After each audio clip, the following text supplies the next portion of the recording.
All right. So the title of this part of this topic is called radioactivity. You guys recognize that sign at the top? That's the sign for radioactivity. It doesn't really mean much because not all radioactivity is dangerous. All right. We're going to learn a little bit about different types of radiation today. Um, it's I won't just get to it. There you go. We talked last class about how there is. This was one of the last slides that we talked about. That when you take the individual atom and assemble, that there's a difference in energy. That difference in energy is called the mass defect, right? Not mass effect, but the mass defect. And that difference in energy can be expressed as an energy, and that's the energy that we're talking about that gives rise to nuclear reactions, nuclear power plants, atomic bombs, and all that. And that energy can also be expressed as a type of radioactive decay. Now we're going to talk about radioactive decay today. There are 4 different types of them.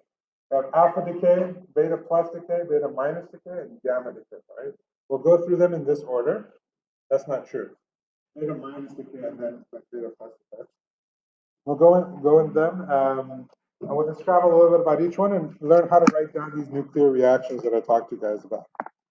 The first thing you need to notice, or at least the first thing you need to know, is that an alpha particle is essentially a helium ion, right?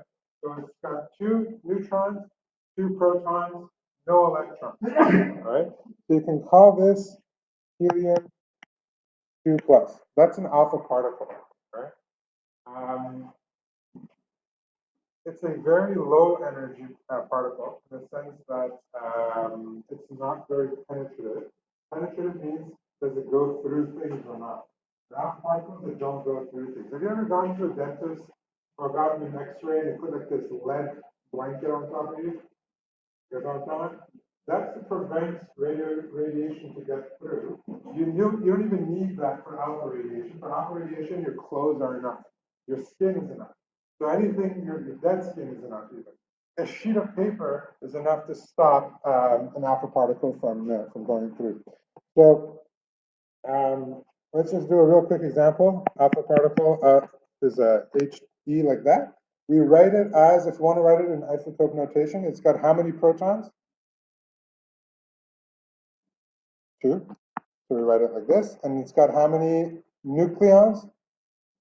4. Okay, so we write an alpha particle like this. You can essentially say that this is equal to an alpha particle. Okay? Right, so now if we want to find the rest mass energy, we need to find out its mass. What is the mass of this? Well, it's 2 protons plus 2 neutrons. So this is going to be 2 times 1.007 something plus 2 times 1.008. And that's going to give us a number. Could you guys do that calculation for me real quick?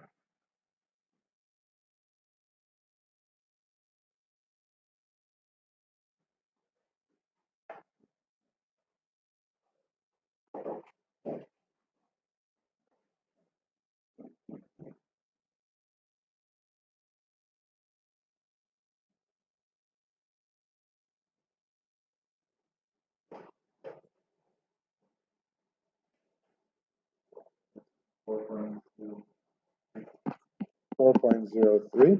Perfect. Units? AMU. Okay.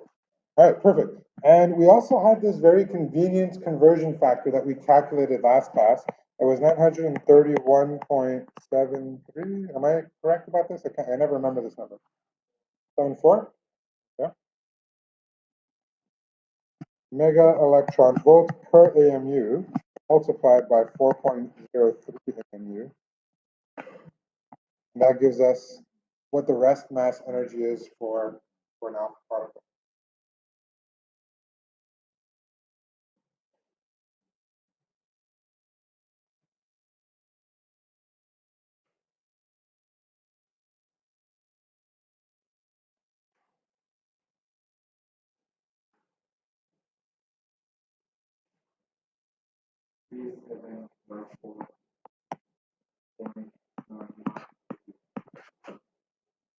units? Mega electron volt. All right, so that would be the rest mass energy of an alpha particle. In this case of alpha decay, you're literally losing mass. Okay, so the alpha particles, the decay of the alpha particle is changing the mass of the atom that's undergoing the decay. It's losing protons and it's losing neutrons, and those are very non-negligible amounts of mass that's being lost from the what do you call it? From the atom. So now, how would we write this in an equation? All right. So let's say we have carbon 14. Carbon 14 is written like this, but it's still not complete. What's the atomic number of carbon? 6. Great. All right. So 6. Carbon 14 is undergoing some alpha decay, and I will have to tell you that. All right. There's no way at this point for you guys to know if it's going to be alpha decay, beta decay, plus decay, or gamma decay. I'll tell you what kind of decay it is, and you guys should be able to write the equation down. Right. So if I started with this, and one of the things that I end up with is an alpha particle, what did my carbon become? It lost 2 protons, 4 neutrons. So it's going to be, what's going to be the atomic number? Yeah, 4.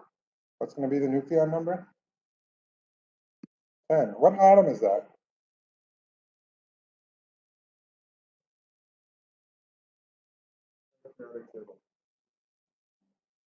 What?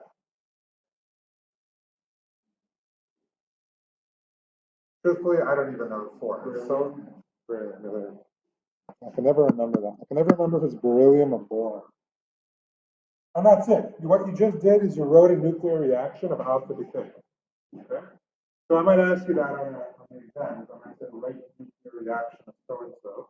This is what I mean by that. Okay, so all your atoms should have a nucleon number and a proton number. All right, and it's just a matter of balancing the two sides. Okay. Yeah. Yeah. So far, so good. This is helium, by the way, in case my handwriting is really bad.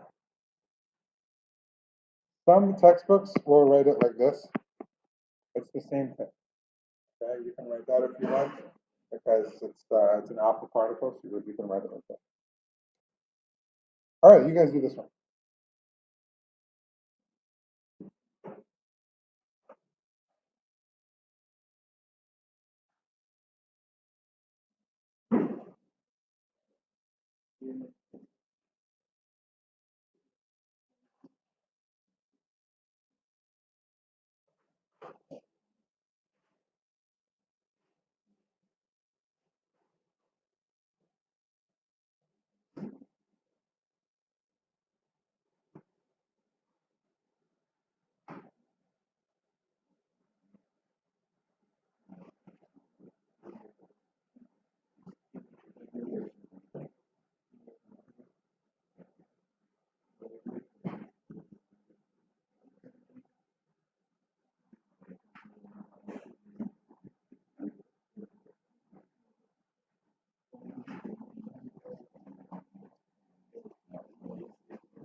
So what you would do on an exam situation is first you would look up uranium, see what atomic number it is. Just think uranium is in the bottom 2 rows there, at the little annex on the periodic table of elements, and it's number 92. That would be the first step.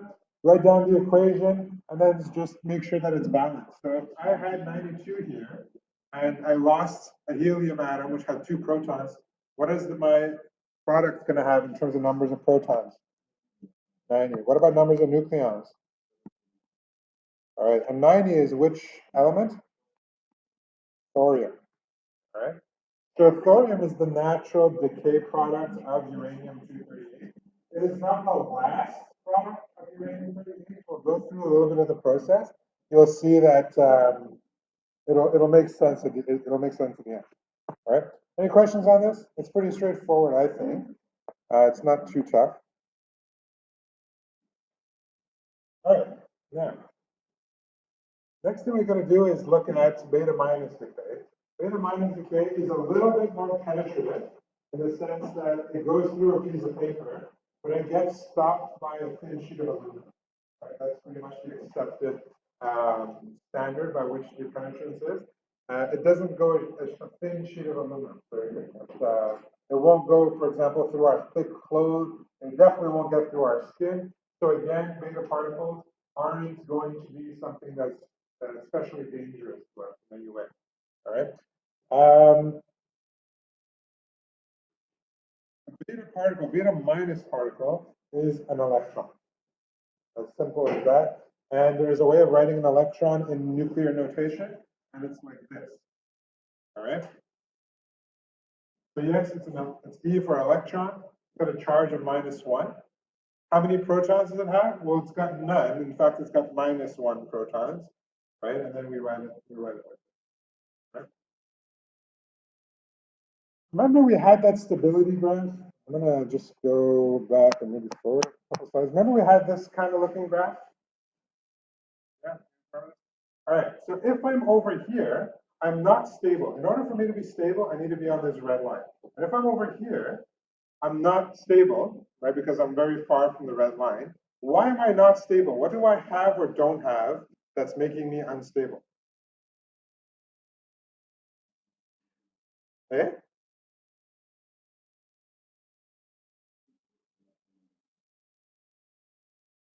I can't hear anything. Never mind. Has nothing to do with electrons. Remember, we're talking about strong forces and electrostatic forces, and that's what contributes to the stability of the nucleus. What's going to be the ones that are over here? Look at this. This is the number of neutrons. So if I'm on this side, I have I'm high on the neutrons and low on the protons. So what do I have too many of? Neutrons. All right. So if I'm high on neutrons, low on protons, and I'm considered to be unstable because I'm here, then what am I going to tend to lose? Protons or neutrons? Neutrons. All right. Beta minus decay is a way to get rid of neutrons. All right, and become more stable. All right. So I start off with a neutron. My neutron's going to lose an electron, and if it's something that's neutral and it's losing a negatively charged particle, it's going to become positively charged. And so therefore it ends up being a proton. So your number of neutrons goes down and your number of protons goes up by 1. Okay, for every beta minus decay. Right?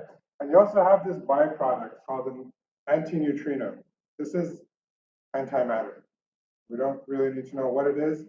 We just know that it's a byproduct of this nuclear reaction. All right.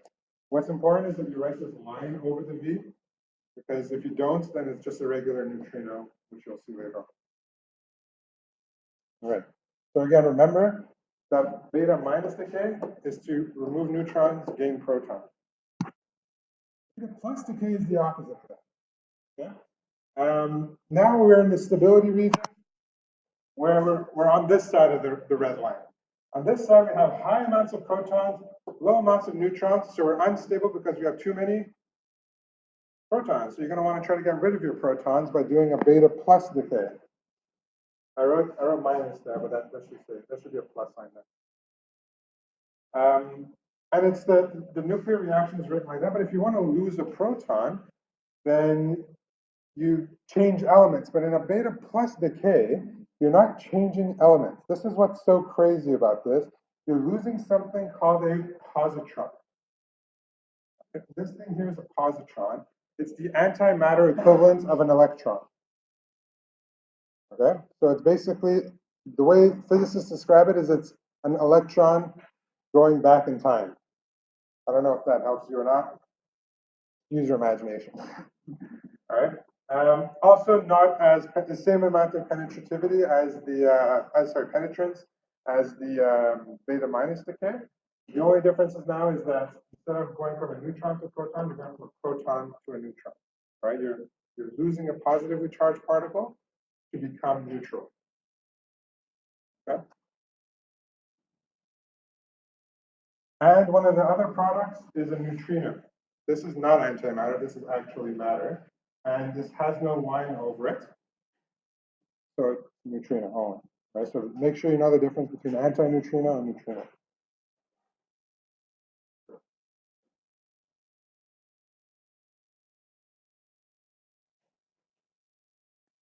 And the Y is what I was explaining to you. We have atoms that are unstable. They either have too many protons and they're here, or they have too many neutrons and they're over here, and they're going to want to try to get to this this red line as well as possible. If an atom is here, is it going to lose all these neutrons, or is it going to gain all these protons?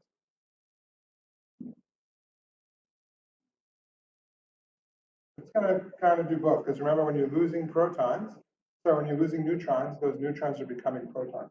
So in fact, it's going to go more like this way. Okay, so for every neutron you lose, you're gaining one proton, right? So if you're up here, you're not necessarily going to become this element, you're not going to become this element, you'll be somewhere there. Okay? A little bit about neutrinos. I wrote that it's antimatter, but that's not true. Neutrinos are matter.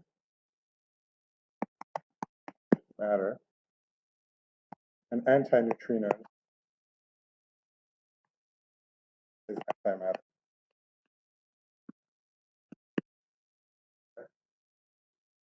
One thing that's cool about I won't get too much into this experiment here, but one thing that's cool about positrons is that they're positively charged electrons. So they actually have all the properties of an electron. They're the size of an electron, they're the mass of an electron, but they're not electrons. They're positrons. Okay? So it's not like a proton that has 1,000 times the mass of an electron. It's not that, right? It's really not a proton. All right, let's do something. Oh, I'll have the examples after, actually. Lastly, we have gamma decay. Gamma decay, actually, before I get to that, sorry, go back to beta decay. What I'm losing here, what the decay is, am I losing mass? Does an electron have a mass? It does. It's not a zero mass, it's not a high mass, but it does lose mass. So you are losing matter, all right? So whether you're losing neutrino matter, you're losing matter, or you're losing an electron, and that's matter, and so you're also losing mass. So no matter what, in a beta plus or beta minus decay, you're losing mass. In a gamma decay, no mass is being lost at all. Okay? Your proton number stays the same, your neutron number stays the same. What you're losing is energy, is light energy. And it's gamma radiation that you're losing. You guys remember the electromagnetic spectrum? There is like ultraviolet, where there's violet color, visible violet. And then above it is ultraviolet, they're pretty high energy. And then there's X-ray, which is very, very high energy. And then there's gamma ray, which is incredibly high energy. Gamma radiation is the most energetic. I wouldn't say dangerous because we actually use it in medicine, but it's the most like damaging kind of radiation. You guys know why we use gamma radiation in medicine? We use X-ray radiation to take pictures. What do we use gamma radiation? All right. Has anyone ever known someone who has cancer? Okay. Not for MRI. MRI is magnetic field. Have you ever heard of something called radiation therapy? Or radiotherapy in French? Radiotherapy is a type of radiation that is actually really cool if you think about it. They use gamma radiation because it's so damaging. It literally kills tissue. What we're doing is a point gamma radiation with gamma rays at the tumor and kill the tumor with this kind of radiation. You can't do this with lower energy radiation like X-ray or UV ray because X-rays and UV rays cause mutation. They don't kill the cells. They're not strong enough to kill the cells. So they're good enough to give damage to the cell, and then the cell survives with a lot of damage, and that's what's dangerous, and that's why we have to put sunblock when they go outside. But gamma radiation is so energetic that it kills the cell. All right, there's no chance of mutations happening because it just kills it. If you point that at a tumor, then that's great because you're just killing all these cells that you don't need, and it's quite effective, right? You can be very three-dimensional about it. Like you can choose where, obviously, like let's say my tumor's there, this part of my arm is not going to get affected by it, right? Whereas chemotherapy, you guys know what chemotherapy is? Chemotherapy is medication that you take orally or intravenously. That is systematic, meaning that it enters my whole system and affects everything. There's a lot of side effects. But radiation therapy, what's good about it is that I want radiation therapy there, it's going to happen there, and if I'm basically going to be safe here. And not only are we able to control its X and Y direction, we're also able to control its Z depth too. So we can get very specific with radiation therapy. It's quite innovative. In general, though, when we're talking about cancer treatments, you don't just do one. You don't do just chemotherapy, just radiation therapy. You do chemo, you do radiation, you do surgery, and we're getting so good at it that I would say like a good portion of cancers at this point in time is 100% treatable. They're getting really good at it. There are some that are still treatable. Gamma radiation, we said it's energy only, and that energy exhibits itself as a light photon with a high frequency. This happens when an atom is excited, all right? And I don't mean like the teenage kind of excited. I mean like energetically excited. And when the atom is excited, it tends to want to come back down to what we call ground state.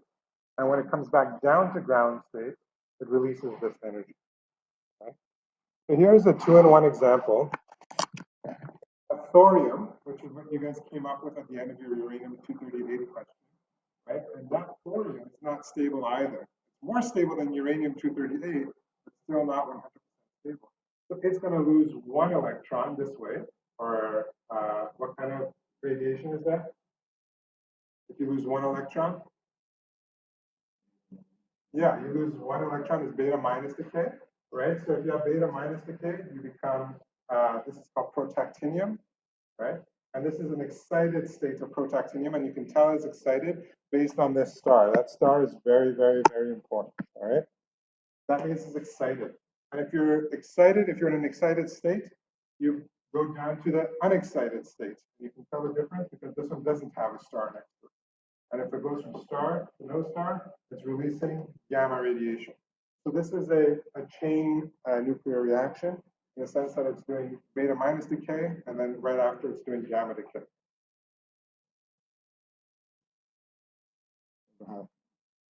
What happened?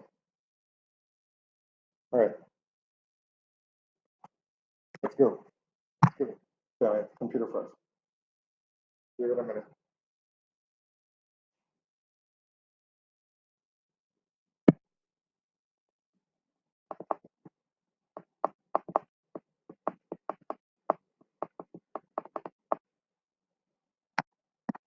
While we're waiting for that, I want to ask you guys, if something is undergoing gamma decay, does its nucleon number change? No, nucleon number does not change. Does its, still frozen. Oh, there we go. Okay, yeah, so gamma doesn't change the nucleon number. Does the proton number change? No. In beta minus decay, does the nucleon number change? What's beta minus decay is when neutrons become protons. So is neutron a nucleon? Yes. Is proton a nucleon? So you're going from a nucleon to a nucleon. Does the nucleon number change? No. Does the proton number change? That's from a neutron to a proton. Yeah. What happens to the proton number? It goes up or goes down? Up. It goes up by 1. What about in beta plus decay? Does the nucleon number change? No. Does the proton number change? What happens to it? It's down by 1. You're losing a proton to gain a neutron. All right, perfect. Um, this is just a summary of the penetrance of the three different types of radiation. So you have your alpha particle that can't go through paper. You got your beta particle that can't go through aluminum. And you have gamma that pretty much goes through everything, including lead. The lead stops it a little bit. You need about a foot of lead to be safe from gamma radiation. All right.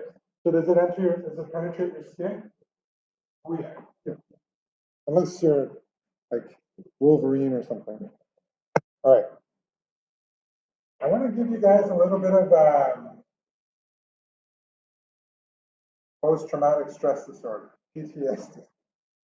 Assuming I have my three particles going in this direction. On top I have my alpha particle. On the bottom I have a beta minus particle.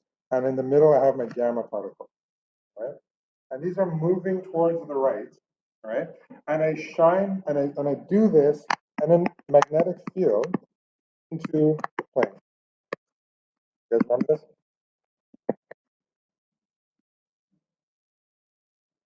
All right. So if I'm going into the plane, I have alpha is what's the charge of an alpha particle?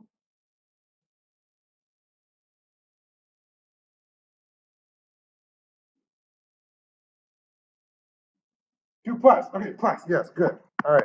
So I have a positively charged particle moving in a magnetic field going that way. Right hand rule or left hand rule? Right hand rule, exactly. Right hand rule. So thumb in the direction of motion, fingers in the direction of the magnetic field. The force is going to be up, exactly. So what's going to happen to the alpha particle? Oops, it's going to deflect upwards. You guys remember this? What about gamma radiation? Does it have a charge? Gamma has a charge? No, gamma is the one that doesn't have a charge, right? So that one's going to go straight. Beta minus decay. It's a negative charge, so right hand rule or left hand rule? Left hand rule. So thumb in the direction of the motion, fingers in the direction of the magnetic field. There's going to be a force downwards. So beta minus decay is going to deflect this way. This is actually how these two particles were identified first. The first experiment that was done to identify these two particles is they took some decaying bodies and they found that if they deflected them through a magnetic field like this, you would find out first the charges, and based on the amount of deflection happened, what is the relative charge of each of these particles? All right, let's do an example. Write the nuclear reaction for beta minus decay of P32. When I say P32, this is what I mean by P32.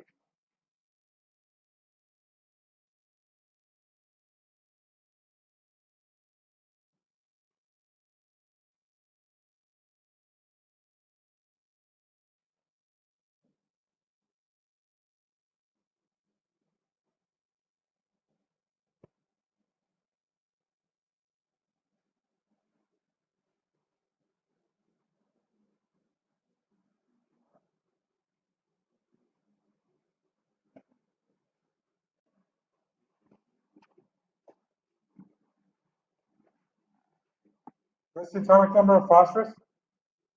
How much? 15. So don't forget to write that. That's important.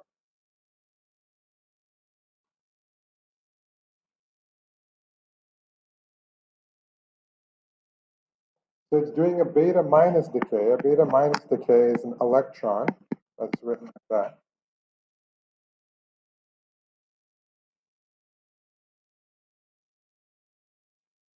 As long as you remember what a beta minus decay is, the rest of this should be easy because you just have to make sure that the two sides balance. Now, what's 32 plus 0? What's 32? What's 15 minus 1? 16? So it'd be 14.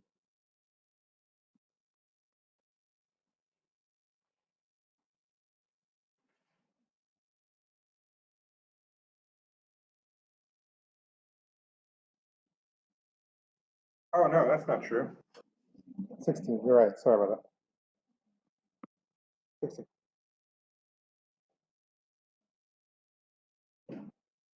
Because remember, a neutron's becoming a proton. That's so what's the atomic element for 16? Sulfur. So your phosphorus, your radioactive sulfur is decayed into sulfur. It became something else. A nuclear reaction because the identity of the atom changed. Notice in all chemistry courses that you've done up until now, the atoms never changed, right? It was always like carbon dioxide going into glucose, let's say. There's carbon that went to carbon. Here, it's different. The nucleus is changing. The identity of the atom is changing too. All right. How about this next one? Let's do a copper 64 beta plus decay.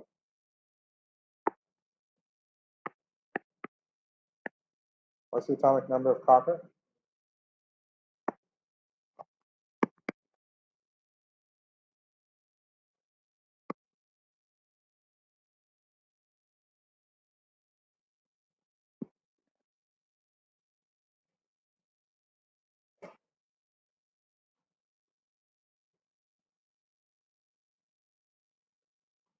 So beta plus decay, it loses a proton, and that proton becomes a neutron. So I'm going to end up with 28. And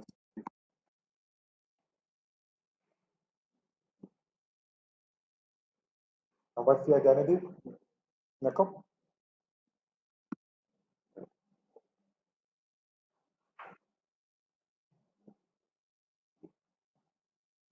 One thing we forgot here, actually, when we have beta minus decay, what's another byproduct of the reaction?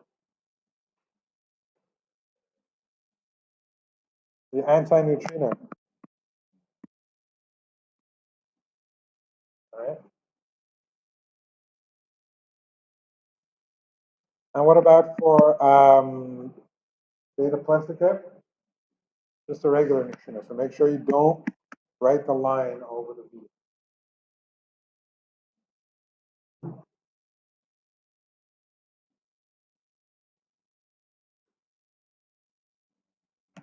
Okay, perfect. Let's do this example here. It's a multiple choice question. It says, which of the following decays is not allowed, or is written incorrectly, rather? Take a look at these. Tell me what you guys think. It's hard to see it on the board. Maybe if you have it on your computers, it might help you out.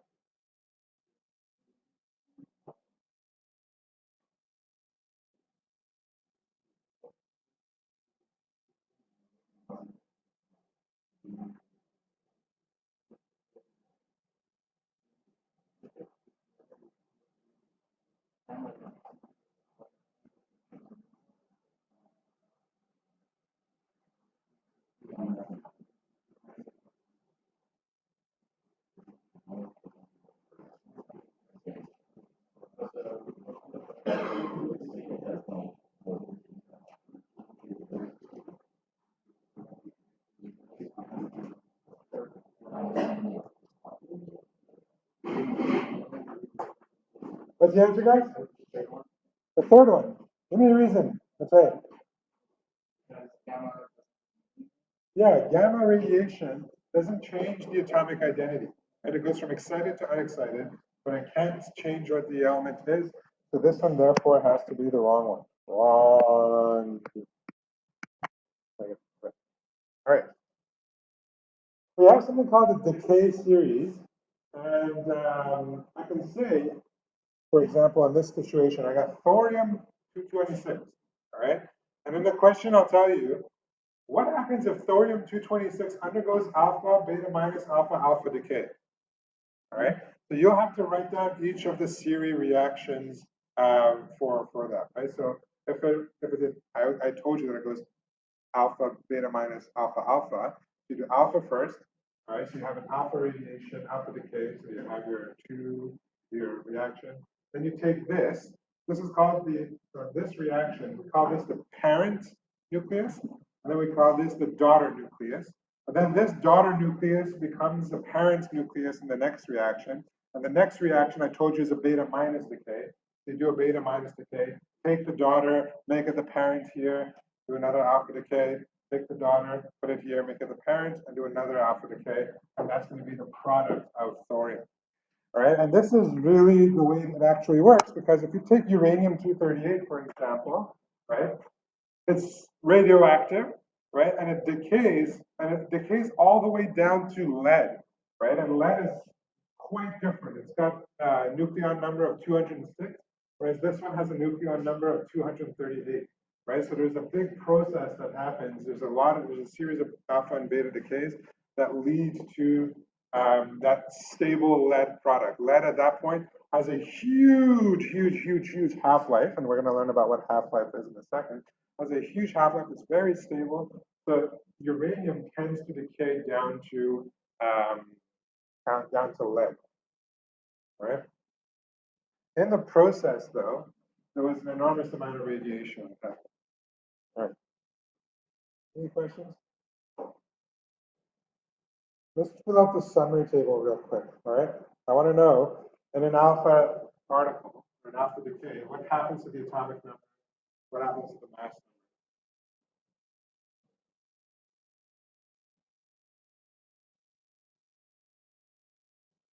What's going on with alpha? Atomic number, huh?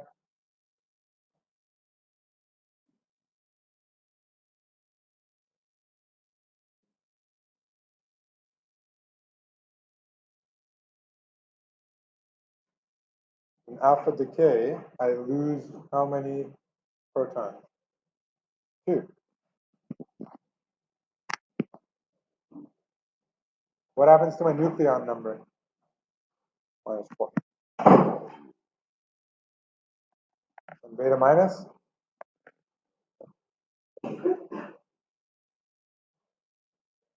Yeah, -1. What happens to the mass number? Beta plus decay? Did I do that right? It's backwards, actually. This one's +1, this one's -1. And in gamma decay? 0, 0.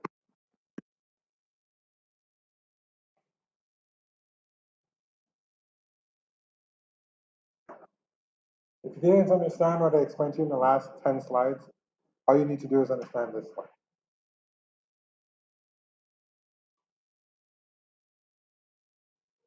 All right. So now we actually have to talk about decay and like the rate at which it decays. You guys, have you done this after stuff before? All right. We'll go into a little bit of it. Essentially, what it is the amount of time it takes for unstable or relatively unstable atoms to reach states that are much bigger. Right? And a half-life, the definition of one half-life, is the amount of time it takes for half of that starting material to no longer be that starting material. Anything else, it doesn't matter what it becomes, as long as it's no longer what that starting material is.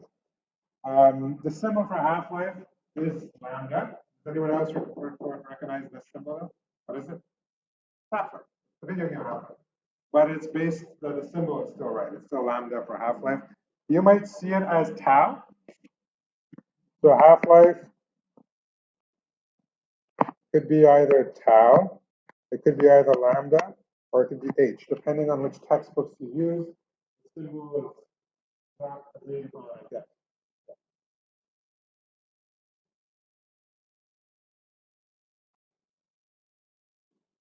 All right.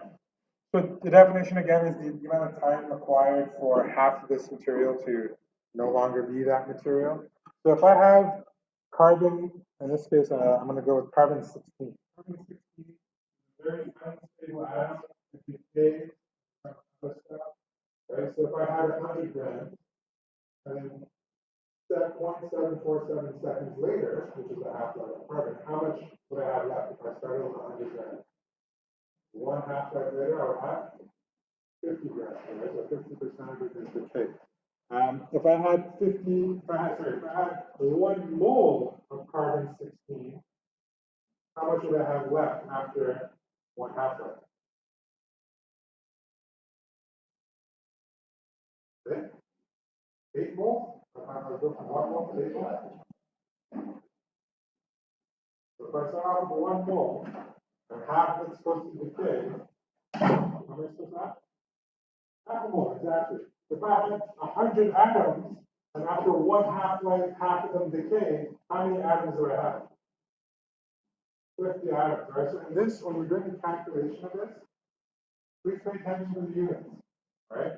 It works for all of them. It works for mass, it works for moles, it works for atoms, it works for concentration even. Just make sure you're paying attention to that, all right? This is a measure of stability, so something that's very stable like carbon-12, that's what you guys are mostly made out of. The half-life of carbon-12 is actually not measured because we don't know it. Doesn't mean there is no half-life. Everything has a half-life, all right? It just means that it's so stable that within our instrumental means, we can't measure it. It might be like billions of years, the half-life. And we just can't measure billions of years of half-life. Carbon-14 is a lot less stable, all right? And it decays its half-life, so 50% of its mass is lost after 5,730 years. Carbon-16, even less stable. Look at that, half-life of 0.747 seconds. So within a second, half of it is gone. And after a few minutes, it's essentially all disappeared. Is it ever going to all disappear? No, because it's half of a half of a half of a half of a half of a half of a half. It's never going to become zero. It's a reverse exponential thing. All right. So again, if I were to start with 10 grams of phosphorus 32, right? How much phosphorus 32 would be left after one half-life? So 1 lambda, I would have how many grams left? How much? Half of 10 is 5. Complicated math then. All right. I should have 2 sig things actually. What about after 2 half-lives? How much? 2.5. 3 half-lives? 1.25. 4 half-lives?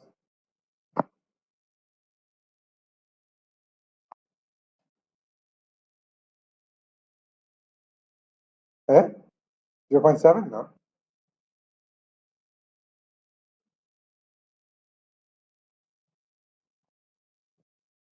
2.65. All right. So that's pretty straightforward. There's a mathematical equation associated with this. That's this here, right? I think I might have made a mistake here. Yes, I did. Here it's not starting material. Here is amount of material at time t.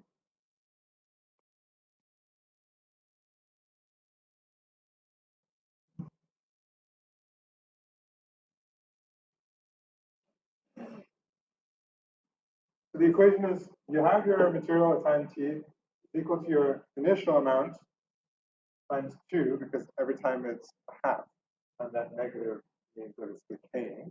So it's becoming a half at every multiple of the half-life. So at any time divided by, what's important is that these two are in the same units, and these two are in the same unit.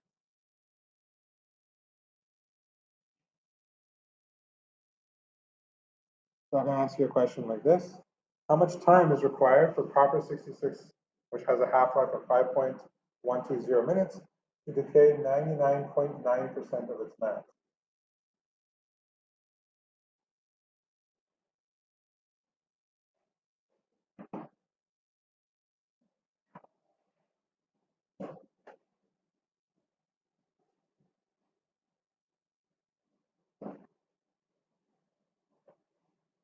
I'm going to write down your equation here.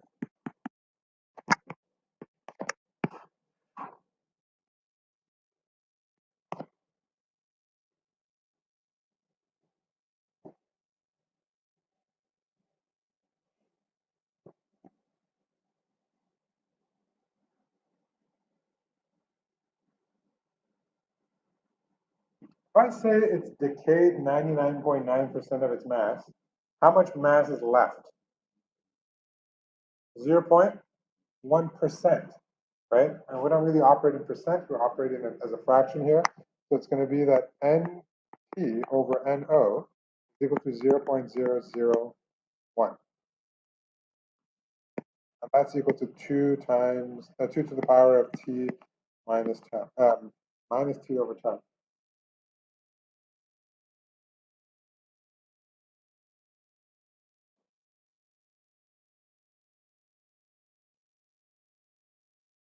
Algebraically, how do I solve this? Whenever I have an exponent with a variable, what do I need to do? What's the trick again? It's been a while since we did this. You got to what?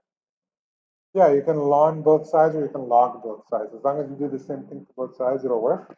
So let's say you use the natural log.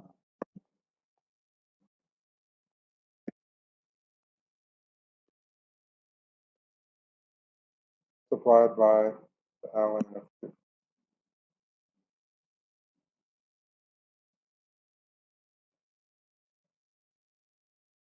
All right, now we just solve for t, because tau is given to you.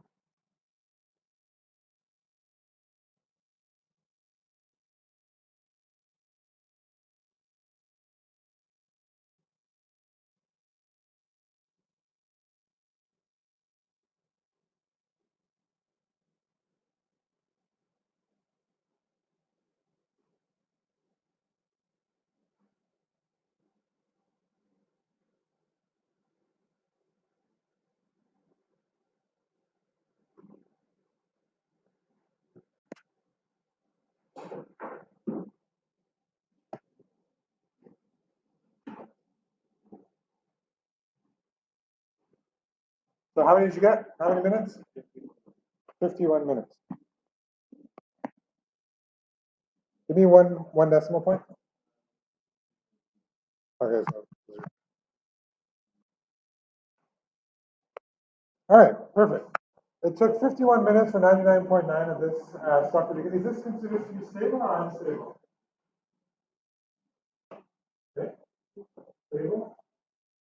I would say it's pretty unstable. If you have something that's decreasing its identity at 50% every 5 minutes, that's pretty unstable, right? So I would consider this when something is unstable, you would say it's very radioactive. Okay? I might ask you a different question. I might ask you, after how many half-lives is it 99.9% decay? How would you do that? Exactly. I would take my time. It would be 51.0 divided by 5.120 minutes. This is per half-life. That's going to give me about 10 half-lives, right? So it took about 10 half-lives for this product to decay to 99.9%. This is the case for just this atom. Is it 10 half-lives for just this atom or for all atoms? What's specific about this calculation? Is it specific for just copper 66? Or if I did this, if I said it's 10 half-lives, is that the same for every single atom? It's not the same for every single atom? Why? Right, but I'm dividing it by the half-life, so I'm removing that factor. So as long as this ratio is 10, right, whatever this is, as long as this is 10 times less, I'm going to get 99.9% decay. All right, so for any atom, after 10 half-lives, 99.9% of it is decay. All right. We're good with this? Decay usually occurs from unstable atoms to become a more stable atom, not necessarily the most stable atom, right? So that stuff that you're creating can decay itself. So as your, let's say we're talking about copper 66, as your copper 66 goes down, something else is being created, and that thing, if it's unstable, that thing can also be going down and something else can be created. All right. Knowing that, we have to understand what we can use this for, and we're going to talk a little bit about carbon dating. This is my last or before last topic. It's not very complicated, but it does. Yeah.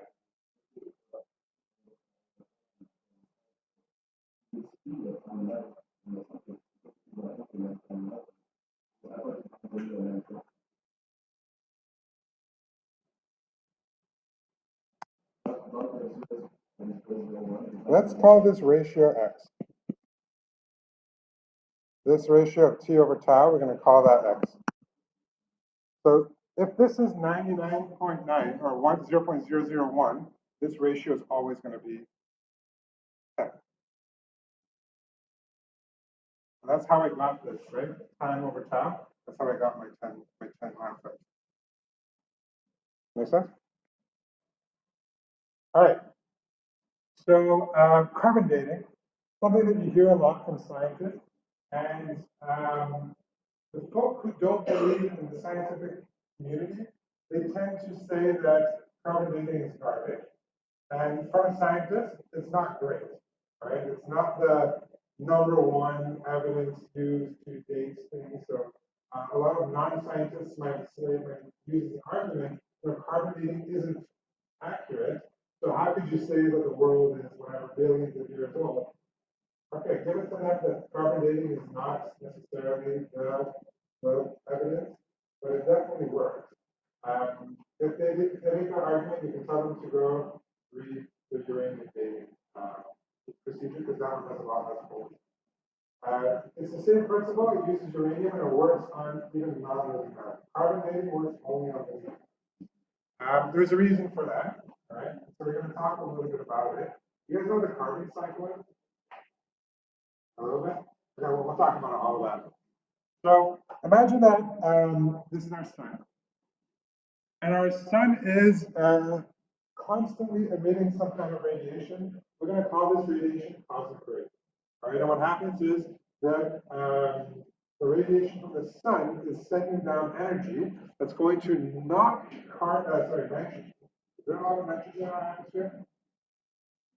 Yeah, there's a ton of nitrogen in our atmosphere. So it's going to knock nitrogen into a unstable point. It's going to take nitrogen 14 and turn it into carbon 14.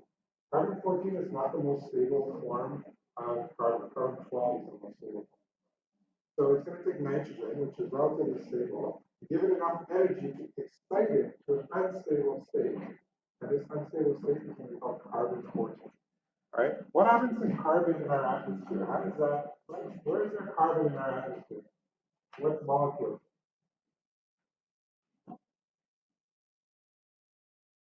So there's nitrogen in our atmosphere.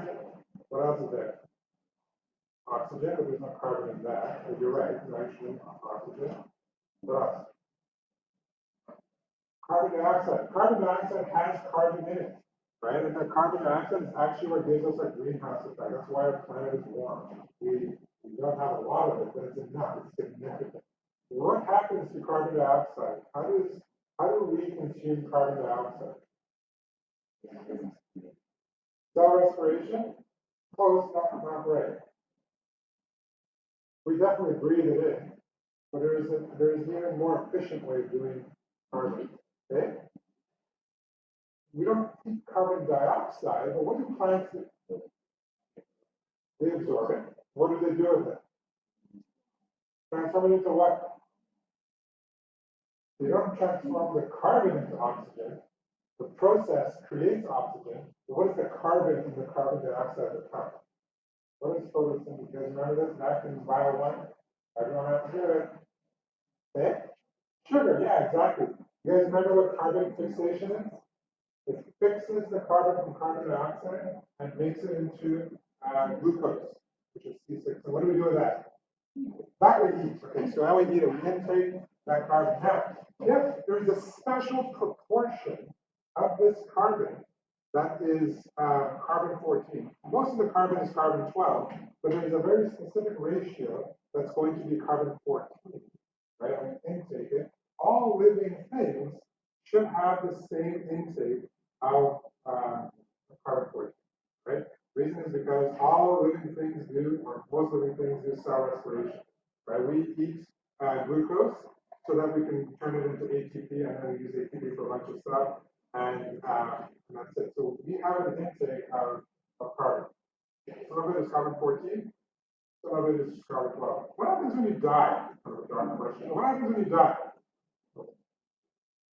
You go into outer space. Everything is black, everything's not black. But what happens to your cell respiration? Stops. Do you take any more carbon 14 in? No. So when you die, carbon 14 intake is done. Stop. All right. Now you compare that to an organism that's living. Which one's going to have more carbon 14? A living organism or the dead organism? The living organism is going to have more because the dead organism, that carbon 14 that it has will decay over time. Ours also decays over time. However, we take in more, so we actually don't know what our age is based on our carbon value. What we know is once we die, we no longer have that amount. Now, we don't live to be 5,730 years old, but it's still that process can only start once the organism stops breathing. All right. So that's the carbon cycle, how carbon dioxide gets incorporated into us. And then when you die, no more breathing. So now you can start measuring. What is the proportion of carbon 14 in this dead sample compared to the amount of carbon 14 in a live sample, right? You take a bone from many years ago, you compare how much carbon 14 it has to how much carbon 14 a living bone has today, right? And that ratio is going to determine its age. So you have this equation here. There's a mistake in it, so everyone please remove this 0 here.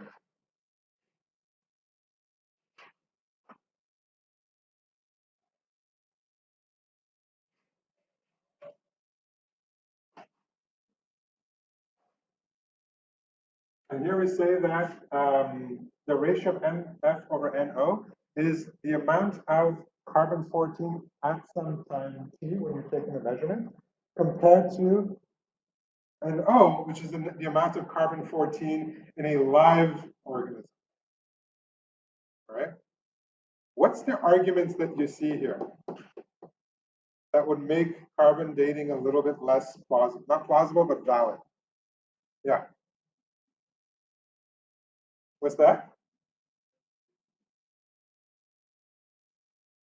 I think you're saying the right thing. It's that what makes you compare this dead animal to this live animal, right? If it was a dead dinosaur, you're not comparing it to a live dinosaur, right? So maybe that's what the argument is. The scientific argument is that, well, cells are cells, and if nothing's changed, then nothing's changed. But okay, sure, it's not 100% bulletproof. That's why we go to uranium dating. I'll let you guys look that up. It's a little bit more complicated, but it's still very good method. All right, it's not invalid by any means. All right. All right. So let's do. I think that was it. I mean, if I were to give you a quick example here, by the way, carbon 14 has a half-life of 5,730 years. Okay. So if I said that the NF over NO ratio was 60%, does that mean that there's 60% left, or there's 60% that was decayed?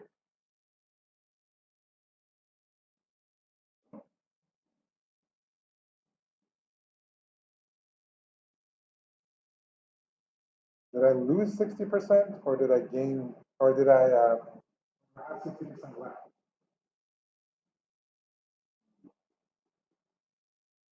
Yeah, I have 60% left. Yeah. So if I were to say this sample, this bone fossil or whatever, has 60% of its carbon 14 left, what is its age? You should be able to tell me that, right? Plug it into this equation. Based on what information you have here and what you know about half-life and all that, is this answer going to be less than or more than 5,730 years? What did you say? Why? Yeah, 60% is more than 50%. So 50% of it has not decayed yet. So it hasn't even been one half-life, but we're still getting pretty good. So let's do it. Determine the age of this fossil for me. That's 60%. So T is equal to the ln of 0.6 over negative 0.693 times 5,730.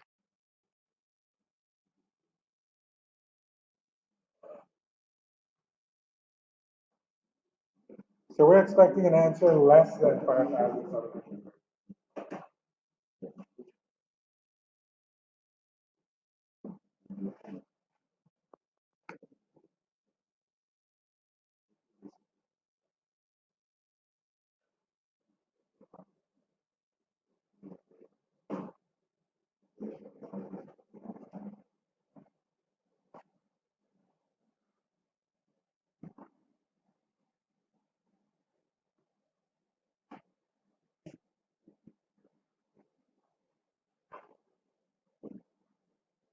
Someone have an answer for me? You? Units? Perfect. All right, so less than a half-life. I predicted correctly. We're good to go. So you can tell just by this ratio approximately how many years it is. We know the half-life of carbon-14 to pretty strong precision. So if you know this with strong precision, you can easily calculate the amount of carbon-14 in the substance. You can get pretty accurate into how long or how old a fossil is. Right? And you guys see why this only works for living organisms, this method? Right? Because if I took like a rock, I can't do this. It never had cell respiration. I don't know what the proportion is, so this method doesn't work. Uranium dating, however, works for non-living organisms as well. All right, last topic. It's actually a quick one. We talked a lot about these nuclear reactions. These nuclear reactions are like chemical reactions in the sense that they need to balance on both sides, right? This is what I want you guys to do. If I give you a nuclear reaction, right, you should be able to predict the products and the reactants based on just the conservation of protons and the conservation of nucleons, right? So if I were to say, yeah.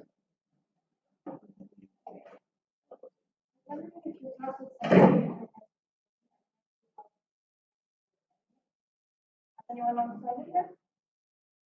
Hey, so you guys had when you do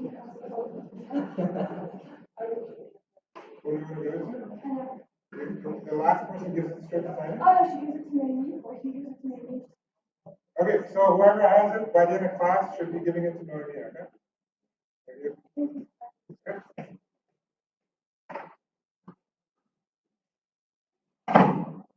Let's finish this up real quick because I think like we have less than 5 minutes left of material left here.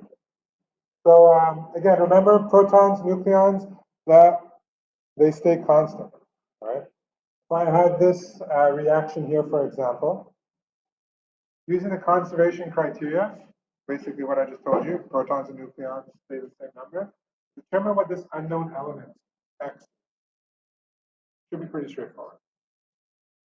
Try to balance out the two sides of the reaction.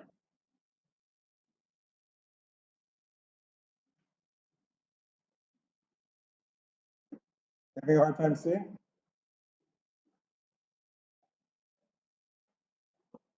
I can't do anything about it.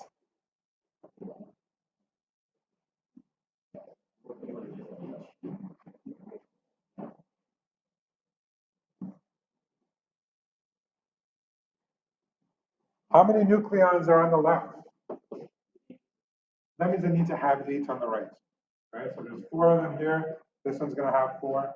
How many protons on the left? This one is 2, so that means this one must have 4 minus 2, which is 2. So my X is going to be helium. Exactly. That's the identity. So you can even rewrite this with the coefficient 2 in front of this, so that you don't have to write them twice, kind of like a chemical reaction. This could be any element. If you're talking about nuclear fusion that happens on a sun, this is how you would write the reaction. All right. So you have hydrogen atoms that are fusing into lithium, into a deuterium, and then 2 deuteriums fuse into a helium, and so on and so forth. The 2 guys. That's at the end of the course. Couple of quick things. First and foremost, That was a lot of fun. I hope you enjoyed that course. It's very different from E&M, isn't it? Yeah, very different. I was thinking about that, and I reflected on my 2 semesters here. This is my first time teaching at a CJ. I started off. I feel like I started off too high school maybe, and then I overcompensated and I just wrecked it, and maybe I made it way too hard. But I think by the final exam I was okay. Then I think I did okay for this, but you guys might disagree, you might agree. Whatever it was, I had a lot of fun. Okay? I wish you guys super good luck if I don't see you tomorrow or the exam. Um, one thing I'd like to say is I tried to nag you guys about doing group work. I'm going to continue doing it because I think that once you enter university, you're not going to have profs necessarily that are going to want to answer your questions. So you're going to have to find a circle of people that you have, if you're comfortable with and you trust, so that you can study together. It's the best way to study. All right? I didn't just say that for no reason. Of course, it's a very effective way of studying. Do that as much as you can. All right, group work, super important. When they're going to hire you, this is the age of people who can do group work properly. If you can't do group work properly, you'll lose your job in the first college. All right, it's super important to be able to work with your colleagues. It's super important to be cooperative. If you're going to be a difficult, naggy, power possessive kind of person who likes to take control of everything, it's not going to work. You're not going to succeed. All right, so make sure you're nice to each other and you find a way to make harmony happen. That's my recommendation. Do whatever you want. You might end up being in a position where you don't do that, but I think that's pretty universal. If there are any questions about this exam that's coming up, let me know. I'm here today and tomorrow. I'm teaching office hours. This afternoon at 1, I'm teaching the other class. So we've already done what we just did today, right? So that's already been done with them. So their review session is today. So if you feel like tomorrow's session is not enough review for you, you can come and ask your questions this afternoon. I don't mind it. Another class, or if you don't prefer to go home or whatever, so you're definitely welcome to come to class. I posted on Moodle a playlist, my YouTube playlist that I use to understand some of this stuff, so I hope you can use it. I think they're pretty useful. Especially if there's a topic that you don't understand, just go look it up on the list. There's a whole bunch of problems. If you have time to do them all, I'm sure you won't have time to do them all because you have 3 or 4 exams and only 2 days to study for them. And make sure you understand everything on the formula sheet. Okay? That formula sheet is so confusing the way it is right now. If you don't know what the formulas mean, you're going to get to the exam and be like, I don't know which one to use. So make sure you know which one to use. It's going to look exactly like that. So if you need to make a mental geographical map of what each one represents, that might help you, right? I'm not moving anything around anymore. That's the way it's going to look. All right? Good luck.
Yeah, je vais voir si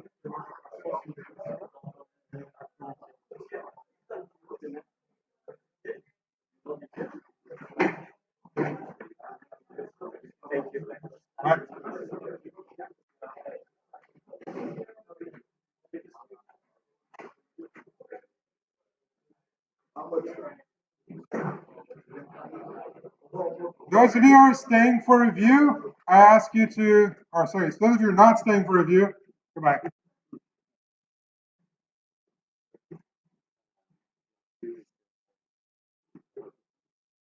Do you guys have questions?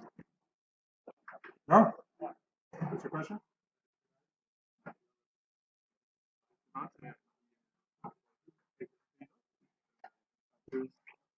Affected? Good question. I don't know if temperature is affected because it can't be.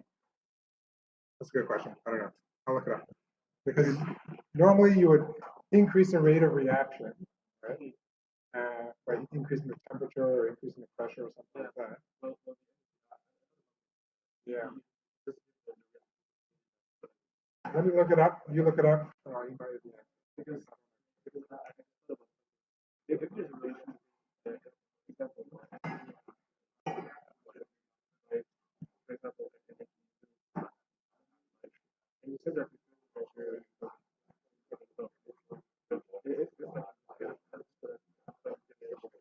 So now my question is, if you give it energy, is it still going to be considered carbon 12? Like, will it, if you give it enough energy to change it, as years it becomes something else? Maybe. I'm not, I'm just, there must be, there must be an answer for that. It's a very logical question.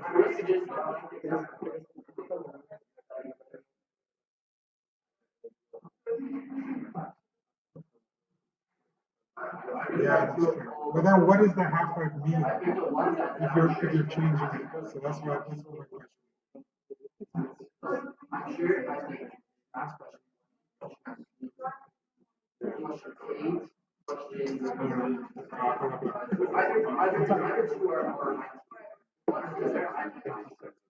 But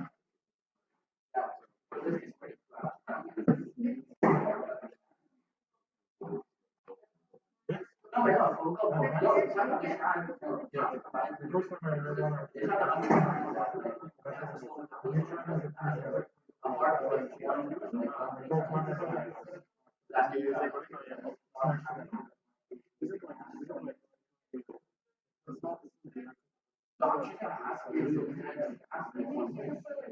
no longer considered two separate particles. You have to look at subset atomic particles to see what's happening in quarks.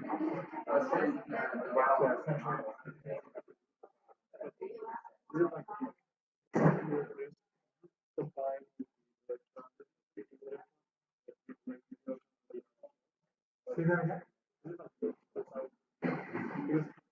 Oh, where does the electron? The temperatures are so high. The atomic activity that you guys know is not. If you're talking about using an electron proton, I believe the energy is very high.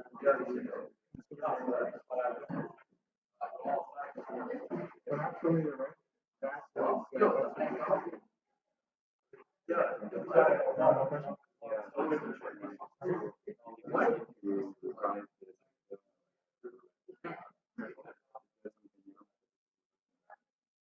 Yep, that's true. The single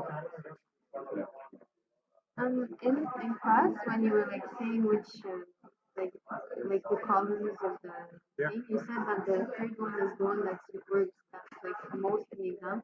But then in the documents that you handed in, it says that the second part is the most in the exam. So I'm not sure. Like it says that the second is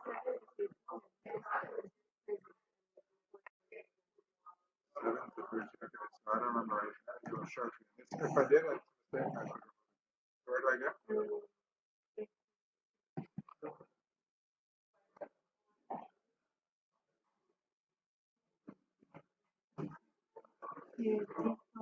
Ah, this is from the test.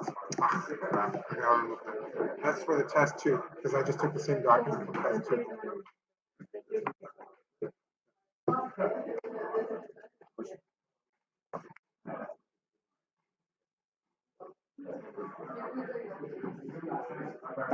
Okay.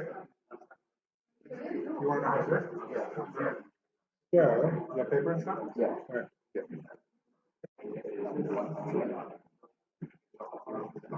Okay.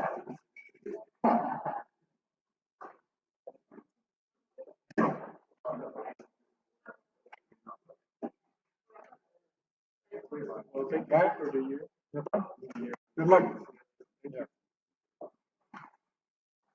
I'll see you guys in the correspondence. Alright, so what this is asking is, if two things are really, really close, and this is your eye, looking at these dots, if they're really, really close, then your eye's not going to be able to tell them apart. Okay? Yeah. Or if you have a telescope, it's the same principle. Your telescope will be able to tell them apart if they're really close. Right? What determines how much you can see is this optical radiation equation. The equation is the sine of. So your eyes are placed in between perfectly. Yeah, sure. I mean, even if typically you're talking about things that are very far, so whether you're here or here, it's Doesn't really change. the same angle. Okay. So it's 1.22 divided or times lambda over the diameter of your aperture. And that's the equation. This angle here. Yeah. Right? And you can find that based on Based on the distance this between these two, and distance here and there. Alright, so you have the distance between two stars, and you have the distance here, so you can figure out what the angle Okay, is. so you have the aperture size. You have so you're able to do some huge things there. Yeah, apart. Okay. Right, now the only thing I'm missing here is the wavelength. When we don't tell you what it is, you take the average wavelength of the color. Right? Okay, so now you have everything. So this value, let's put it aside for now. Let's talk about 1.22 times 5 nanometers, or 5.5 negative 7 meters, divided by the aperture size, which is 1.557 meters. Right, your meters cancel each other out, whatever it is, you get some value sine theta, and theta is going to be the inverse sine of that. You get your calculator open? No.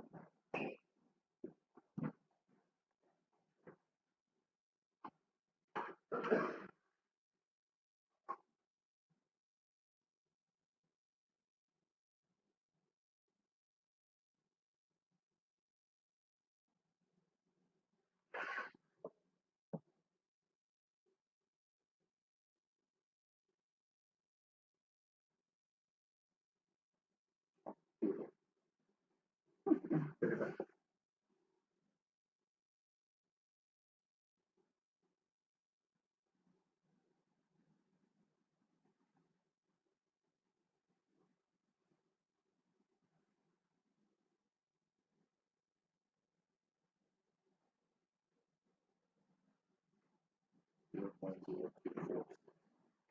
Okay. So, I'm going to show you. Alright, so your angle is 0.034. Right? Now what this means is that your telescope can tell the difference between two things if the angle is this or more. Because if it's more, that means they're further apart. Yeah. Right? So now you need to figure out with the geometry of the stars what that angle is. Right? So it says here that this distance is 2.4 light years. And this distance is 12.5 light years. Right? Actually, that means this distance here is 1.2 light years. Right? So Find the angle. you find this angle and you multiply it by 2. And if the angle Is is that bigger, it's bigger. Exactly. Yeah. Is that it? Yeah. Want to take a computer? You gonna stay here? Me? Yeah, I don't know what you're planning to do. Because I was gonna go get a test for him. If you're gonna stay here, I'll come back here. If not, I'll go meet him there. No, that's okay. Sure. That's it. Oh, no problem. It was a pleasure.